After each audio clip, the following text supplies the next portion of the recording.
It was the kind of day that made you forget the world had ever known anything but peace, the sun sitting high, my fields swaying in the breeze, and the air thick with the scent of honeysuckle. I had just finished fixing a loose fence post when I heard the roar of tires tearing up my driveway. Before I could even straighten up, a black Escalade skidded to a stop, kicking up a thick cloud of dust that choked the golden afternoon. Out stepped Frank Carlson, the self-anointed king of the local HOA, with two of his cronies in tow. My hand automatically went to wipe the sweat off my brow, but froze midair when I caught a flash of metal under Frank's jacket. In one swift, chilling motion, Frank pulled a gun, pointed it low at the ground but with unmistakable menace, and barked, "Time to hand over the property, neighbor. HOA jurisdiction now." For a second, it felt like time froze, my heart slamming against my ribs, my mind snapping from lazy farmhand to razor-sharp prosecutor in a heartbeat.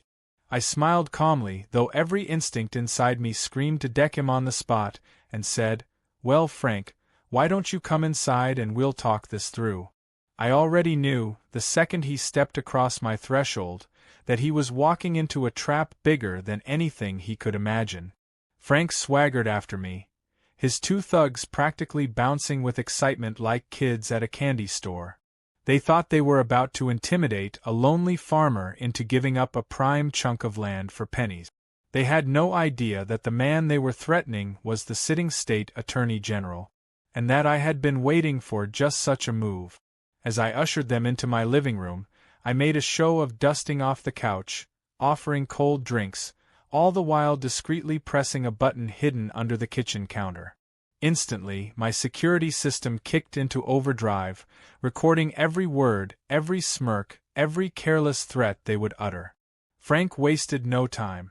As soon as he flopped down onto my worn leather chair, he started spouting off legal nonsense, waving a fake-looking stack of papers. According to him, the HOA had passed a bylaw that allowed them to seize any property deemed abandoned or improperly maintained. Never mind that my farm was anything but abandoned, and that I had the full backing of the county agricultural board. He leaned forward, his voice low and conspiratorial, telling me that if I signed over the deed now, he would make sure the HOA paid me a generous settlement. If I resisted, he said, bad things tend to happen to stubborn folks around here. His goons chuckled darkly, one of them fiddling with the pistol tucked into his waistband. I nodded slowly, playing the part of the overwhelmed country bumpkin. I asked dumb questions, feigned confusion, even pretended to consider their offer, while inside I was fighting the urge to burst out laughing. They had no idea they were digging their own graves with every word. Frank, ever the egomaniac, could not resist bragging. He talked about how the HOA had steamrolled other small landowners, how they had paid off inspectors to look the other way, how they had driven one elderly couple out by filing endless bogus citations. The more he talked, the more rope he gave me to hang him with. Then, just when I thought it could not get more ridiculous, the front door flew open with a bang.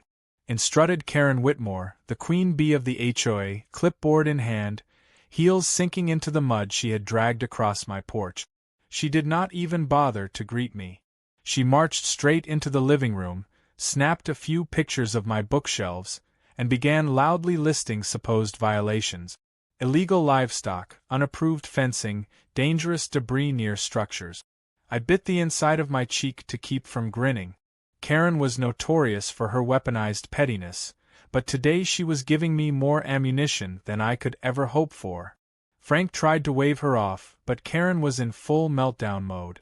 She accused me of harboring feral animals, pointed at my tractor and declared it an unlicensed vehicle, and even criticized my American flag for being improperly displayed. Her shrill voice echoed off the old wood beams, filling the room with chaos.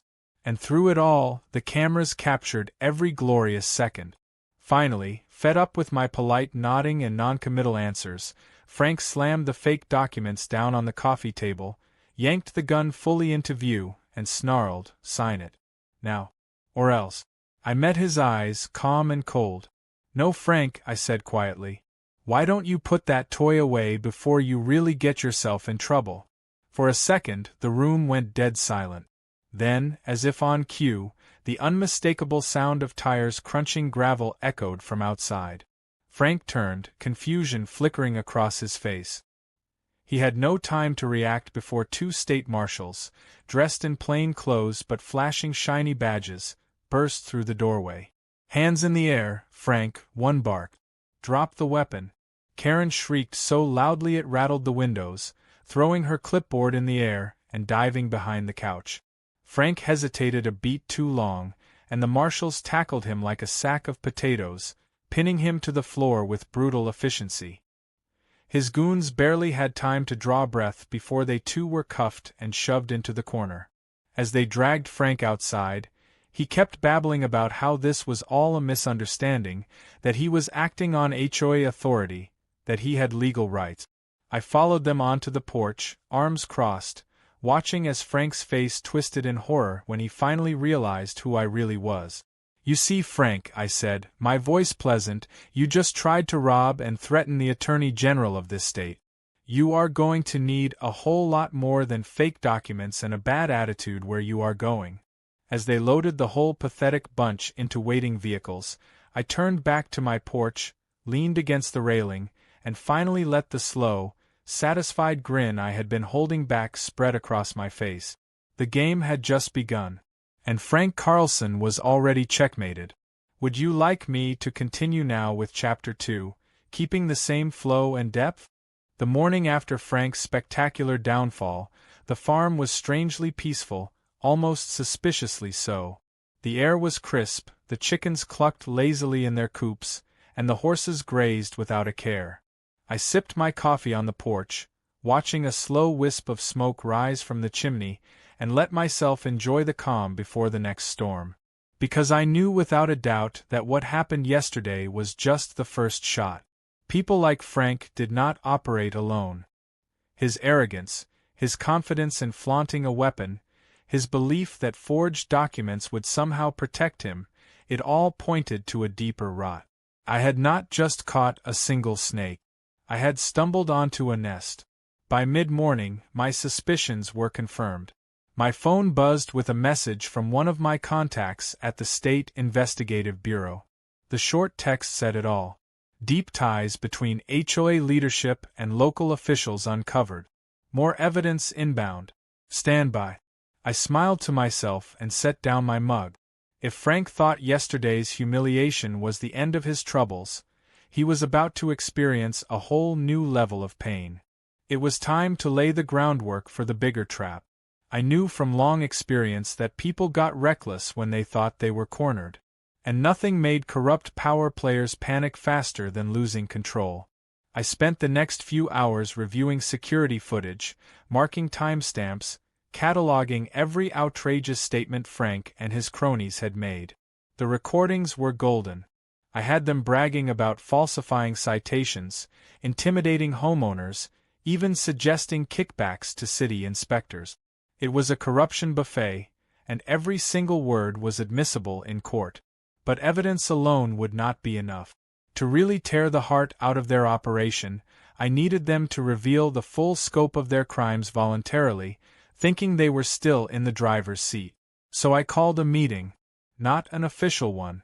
A casual, neighborly barbecue invitation, sent to the HOA board under the guise of smoothing things over after yesterday's unfortunate misunderstanding. I knew they would take the bait. People like Frank could never resist the chance to gloat, to reassert their dominance. Sure enough, within an hour, I got a reply from Karen herself. She accepted with a smug flourish, adding that she and the remaining board members would be bringing a few legal advisors with them. Perfect. I wanted them to bring their lawyers. I wanted them to say out loud exactly how deep the conspiracy ran, and I wanted every second of it recorded. The day of the barbecue dawned bright and fake-friendly. I set up tables loaded with food, had a few friends over to mingle as cover, and made sure the place looked casual enough that none of them would suspect a thing. But just beneath the surface, I had state investigators planted, wired, and ready. Cameras were hidden among the flower pots, the birdhouses, even the barbecue grill handle. By the time the HOA delegation arrived, I was ready to catch them from every angle. Frank was missing, of course, sitting in a holding cell trying to convince a judge he deserved bail, but Karen strutted in like she owned the world. She was flanked by 2 board members, both of whom wore identical smug expressions and carried thick manila folders they thought would somehow intimidate me. The conversation started fake polite, filled with barbed compliments about my property and vague remarks about unity and community spirit. I played the role of reluctant host perfectly, nodding, smiling, offering them plates piled high with ribs and cornbread. I knew exactly what they were doing. They were trying to size me up, to see if I was scared enough to back down. Karen wasted no time launching into her speech. She explained in great detail how the HOA was legally expanding its jurisdiction, how my farm was considered a natural common area under the latest bylaws, and how it was simply inevitable that ownership would transfer to them. She even had the gall to present a contract right there at the barbecue, printed on glossy paper with the HOA's stupid logo at the top. I glanced over the document, chuckling internally. It was a masterpiece of absurdity, citing non-existent clauses, referencing bogus municipal codes, and featuring enough typos to make a 4th grader blush. But the piece to resistance was a hidden clause buried halfway down, stating that by signing, I would agree to pay a monthly maintenance fee of $15,000 for community upkeep. I whistled low, pretending to be impressed. Karen mistook my reaction for awe and smiled like a cat about to swallow a canary. She launched into another monologue, bragging about how several properties had already been peacefully integrated into HOA ownership through similar agreements. That was the opening I needed. I casually asked who else had signed such wonderful agreement. Karen, predictably, could not resist showing off. She rattled off the names of a half-dozen families, including the elderly Johnsons down the road, who I knew had mysteriously left town last fall after their barn burned down under suspicious circumstances. She even mentioned the Rivera family, who had suddenly abandoned their ranch after weeks of harassment over imaginary zoning violations. My blood boiled under my skin, but I kept my face neutral, encouraging her to keep talking. When Karen finally paused for breath, one of her board members chimed in, bragging about how the HOA had manipulated property values, spreading rumors of code violations to drive down appraisals before swooping in with lowball offers. Another board member chuckled and described how they had used targeted inspections to fine non-compliant owners into bankruptcy. Every word was pure gold, a confession so bold and casual they clearly had no idea they were being recorded from 12 different angles. As the barbecue wound down, Karen handed me a pen and practically shoved the contract into my hand. "Sign today," she purred, "and we can all move on from this unpleasantness." I took the pen, twirled it between my fingers, and smiled sweetly. "I will absolutely give you an answer," I said. "Just not today." Their faces fell, and Karen's mouth tightened into a thin, angry line. But I held firm, thanked them for coming, and ushered them off my property with exaggerated politeness. The second their cars disappeared down the road, I let out a slow breath. Everything was in place. I had the confessions, the false documents, the trail of financial fraud, and now, thanks to their arrogance, a pattern of coordinated criminal activity. The walls were about to close in on them, and there would be no deals, no settlements, no quiet retirements. They wanted a war over my land. They were about to get a war that would blow the entire corrupt HOA empire into the dirt. Would you like me to continue now with Chapter 3 in the same deep style? The barbecue had barely ended when the next wave of madness hit. I had expected them to panic, maybe to scramble for lawyers or fake apologies once they realized the trap they had walked into. What I had not anticipated was the full-blown circus that arrived the next afternoon. I was repairing a section of my outer fence when I heard the unmistakable screech of cheap SUV tires digging into my gravel driveway. I wiped my hands on my jeans and stood up just in time to see Karen's minivan come to a dusty halt, the side doors flying open. Out marched Karen herself, clipboard clutched in one hand like a holy relic, followed by a full caravan of what looked like the entire HOA committee. There must have been at least 10 of them, some holding yardsticks, others holding cameras, and a few just standing there looking self-important. It would have been hilarious if it had not been so pathetic. Karen stomped toward me with the determined rage of someone who had realized they had been outplayed and had absolutely no plan B. She shoved the clipboard into my chest so hard I actually had to catch it to keep it from falling. Attached to it were dozens of new violation notices, each more ridiculous than the last. Unauthorized vegetation growth, unpermitted livestock expansion, improper signage visibility, illegal windmill blade rotations. I thumbed through them casually, raising an eyebrow at one particularly creative accusation of operating a non-certified scarecrow. Meanwhile, the other HOA members fanned out across my property like a bizarre inspection team, snapping photos, measuring fence heights, and peering suspiciously at my cows. Karen launched into a full tirade about how my blatant disregard for community standards had forced the HOA to take emergency corrective actions.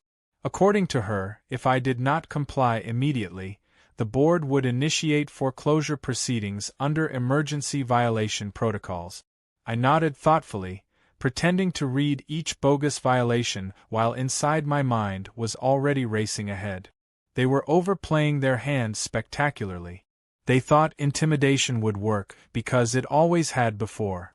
They still had no idea the noose was tightening around their own necks with every word and every step they took on my land.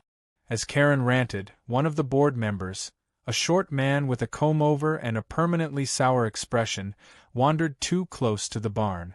Without warning, a massive snort echoed from inside. Out lumbered Daisy, my prize cow, who had a particular hatred for strangers.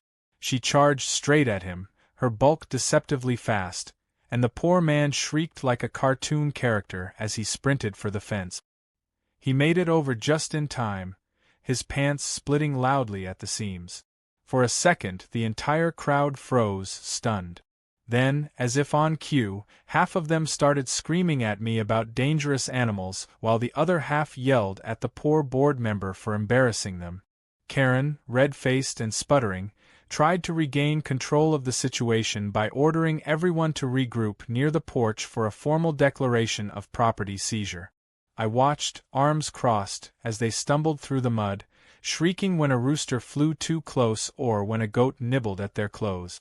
By the time they assembled themselves into a lopsided, mud-splattered group, they looked less like a feared governing body and more like the losers of a three-legged race at a county fair.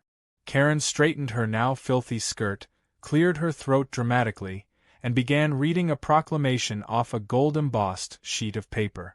It was every bit as ridiculous as I expected, filled with made-up statutes and fake legalese.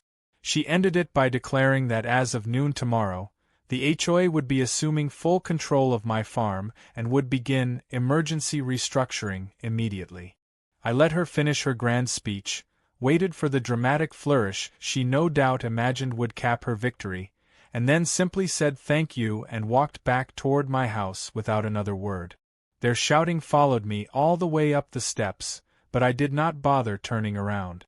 I had already sent copies of their new batch of violations to the state investigators. I had footage of their unauthorized entry, their baseless accusations, and their bizarre pseudo-government antics. By tomorrow, the final piece would fall into place. What they thought was a triumphant takeover was about to be documented in a full-scale criminal report, broadcast straight to every relevant agency and news outlet. That night, the farm was oddly still.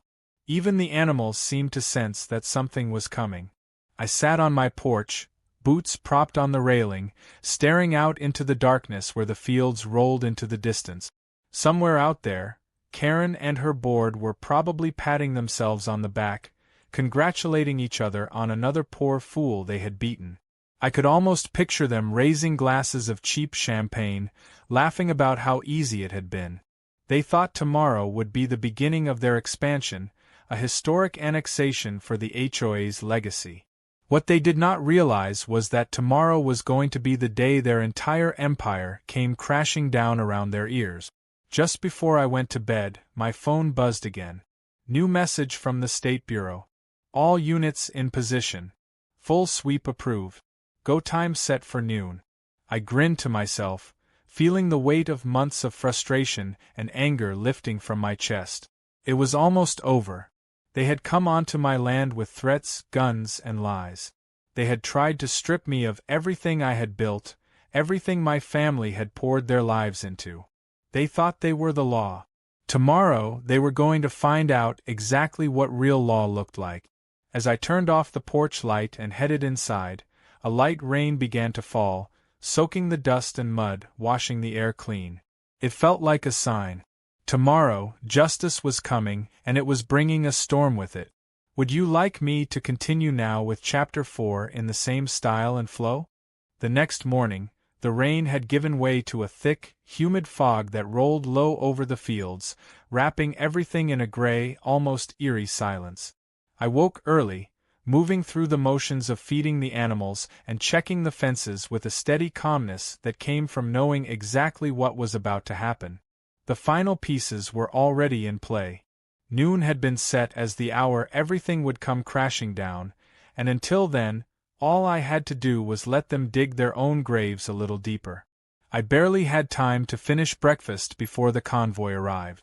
Not just a few cars this time. Half the HOA board, armed with more cameras, clipboards, and what looked like a few private security guards in cheap tactical vests, stormed up the driveway like they were leading some grand parade of authority. Karen was front and center, of course, striding through the mud in high heels that were already sinking with every step, waving around a rolled-up document like it was a royal decree. I leaned against the porch post, coffee cup in hand, watching them approach with the detached amusement of a man watching flies buzzing around a bug zapper. Karen marched right up to the steps and unfurled the document with a theatrical flourish, holding it aloft for everyone to see. She began shouting in her best imitation of a courtroom voice that the HOA was hereby exercising emergency eminent domain authority, and that effective immediately, the property and all structures upon it were under the control of the Homeowners Association. Her words echoed into the fog, bouncing off the wet fields, sounding even more ridiculous against the solemn stillness of the morning. I took another sip of coffee, nodded thoughtfully, and asked if she had filed that paperwork with the county registrar. The question threw her for a split second, but she recovered quickly, claiming that the HOA did not require such formalities under their revised charter. Behind her, the other board members were already moving, placing tacky plastic HOA flags along the perimeter, hammering wooden stakes into the ground, and taping laminated violation notices to my mailbox and gate. The so-called security guards hovered near the barn, exchanging nervous glances, clearly unsure whether they were supposed to be muscle or just look intimidating. They were too green to realize they were being watched from multiple angles. Cameras, microphones, drones, every inch of the farm was under careful surveillance, feeding real-time footage to the task force stationed just a mile away. Noon was still a few minutes off, and I knew the team was waiting for the perfect moment, the final bit of rope these fools needed to hang themselves. Karen, emboldened by my silence, climbed the porch steps, clipboard raised as if she were issuing a royal summons. She demanded that I hand over my house keys immediately and vacate the premises without delay to avoid escalation. I set down my coffee cup carefully, straightened up, and stared at her for a long, heavy moment. I could see the glee in her eyes, the anticipation of victory, the absolute certainty that she had finally crushed another opponent beneath her heel. And then, without a word, I stepped aside, gesturing toward the front door with a small, mocking bow. She swept past me with a triumphant smirk, her entourage following close behind, unaware they were walking straight into the lion's mouth. Inside, they began a ridiculous inspection, Karen pointing out every so-called infraction, board members snapping pictures of my family photos, my worn-out recliner, my muddy boots by the door. They joked openly about remodeling the kitchen, knocking down walls, turning my living room into a clubhouse bar. Every word was caught on tape, every sneer and insult preserved for court. One of the guards even rifled through my mail, a federal offense all by itself. They were drunk on the illusion of power, too stupid to realize they were building the case against themselves with every step and every word. The clock on the wall ticked toward noon. Outside, the fog began to lift just enough to reveal the dark shapes assembling at the end of my driveway. SUVs, state troopers, federal agents, even a few news vans lurking further down the road, tipped off anonymously by yours truly. Karen was midway through dictating a fake property inventory when the first heavy knock shook the front door. She barely had time to screech something about ignoring trespassers before the door was kicked open with a force that sent it slamming into the wall. Agents in tactical gear poured inside, weapons drawn, badges flashing. "Get on the ground. Hands where we can see them." Chaos erupted. Karen screamed like a banshee, dropping her clipboard and backing into a corner. The board members froze, mouths flapping uselessly, while the fake security guards tried to run but were tackled before they made it 2 steps. Within seconds, the living room was filled with the sounds of zip ties tightening, rights being read, and grown adults sniveling like children caught stealing cookies.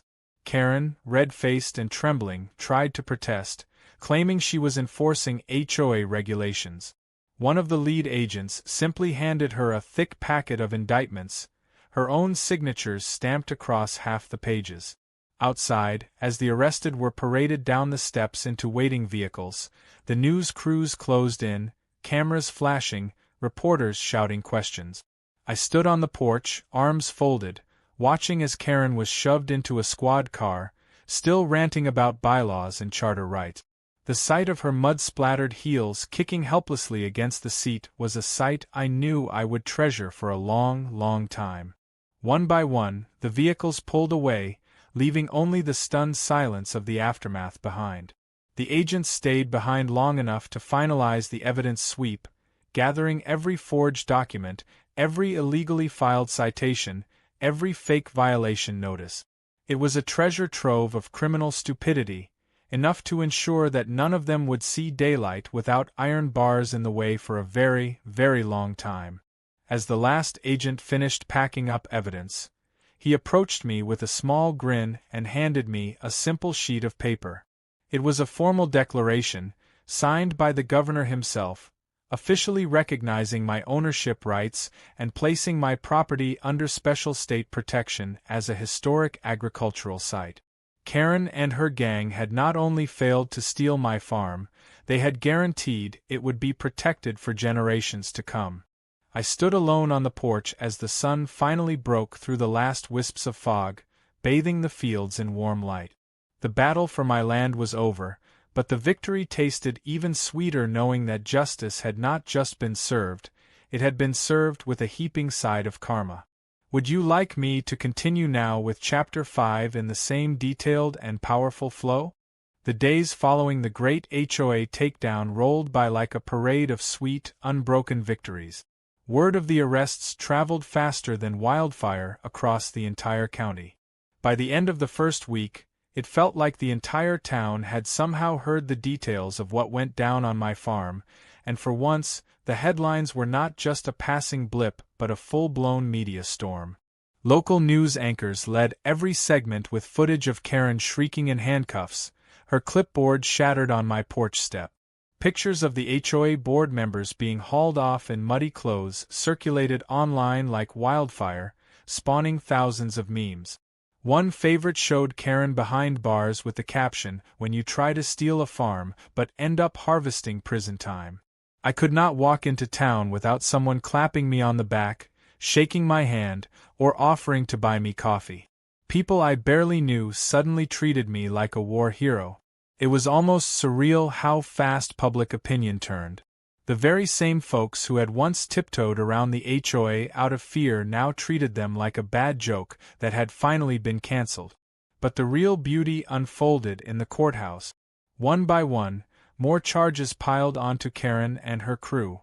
Fraud, extortion, conspiracy, unauthorized practice of law. even impersonating public officials. It turned out that the HOA had been siphoning homeowner dues into a network of fake shell companies set up by Frank and Karen, buying vacation homes, luxury cars, and even paying off personal debt. They were not just bullies, they were full-scale white-collar criminals, and once the floodgates opened, former board members and even a few city officials started flipping on them to save their own skins. Each new testimony dug the hole deeper, until it became clear that Karen, Frank, and the others were going to spend a good portion of the rest of their natural lives in a federal prison cell. The governor called me personally one morning while I was fixing a loose shutter on the barn. He thanked me for standing up to them, for exposing corruption that could have spread statewide if left unchecked. As a token of appreciation, he informed me the state legislature had passed an emergency bill called the Landowner Protection Act, inspired directly by my case. It put strict limits on HOA power, made it illegal for them to attempt land seizures without clear, transparent public processes, and increased penalties for fraud committed under the guise of neighborhood governance. It felt good, hearing that my little fight had created real change. It was the kind of thing you hope for but rarely get to see happen. The farm itself blossomed like never before. With settlement money from civil suits against the HOA and several personal donations from grateful neighbors, I was able to rebuild everything better than it had ever been. The old barn got new siding, the fencing was reinforced, and I even put in a brand new irrigation system that made the crops thrive like never before. The best part was the new entry gate. It stood tall and proud at the front of the property, a hand-carved archway that bore a simple, clear message. Private property. No trespassing. No HOAs. The local kids loved it so much they even made a mascot to go with it, a giant wooden cutout of a cartoon Karen wearing a sash that said HOA President with a big red circle and slash through it. In a moment that felt almost too poetic to be real, the entire town threw a celebration at the local park. They called it Freedom from HOA Fest. There were food trucks, live bands, fireworks, and enough homemade pies to feed an army. At the height of the party, the mayor pulled me up onto the stage, handed me a shiny plaque engraved with Citizen of the Year, and declared the day in my honor. I had never been one for speeches, but standing there in front of the cheering crowd, the children waving American flags, the farmers holding up signs that read "Thank you for fighting," I found a few words. I told them the truth, plain and simple. This land, this town, belonged to the people who built it, not to bullies hiding behind fake laws. And as long as we stood together, no one could ever take it away from us again. The celebration lasted long into the night. When I finally made it back to the farm, tired but grinning, I sat on the porch with a cold drink and watched the stars come out one by one. The cattle lowed softly in the distance, the crickets sang their summer chorus, and for the first time in what felt like a lifetime, everything was exactly as it should be. No threats, no fear. Just peace, hard-earned and well-deserved. A few days later, a real estate agent came by, all businesslike and polished, offering a ridiculously high sum for my land. She explained that with the new protections in place, agricultural land was more valuable than ever. I listened politely, thanked her, and then turned her down without hesitation. This farm was not for sale. It never had been. It never would be. Some things were not measured in dollars and cents. Some things were earned through blood, sweat, and the stubborn refusal to back down. As she drove away, kicking up dust on the long road out, I leaned back in my chair and looked out across the field. The sun dipped low, casting long golden rays across the hills, lighting up the fields like a sea of fire. I felt it deep in my bones, the truth that had carried me through every battle. You do not give up the things that matter most. You fight for them. You protect them. And when the dust finally settles, you stand taller than ever, because you know you did not just survive. You won. And somewhere far away, probably in a windowless cell, Karen was still trying to figure out how it had all gone so wrong. Meanwhile, my farm stood strong, free, and untouched, a living testament to the simple fact that sometimes, Just sometimes, the good guys really do win. Would you also like me to create a short, powerful video description for this full story if you are planning to post it online?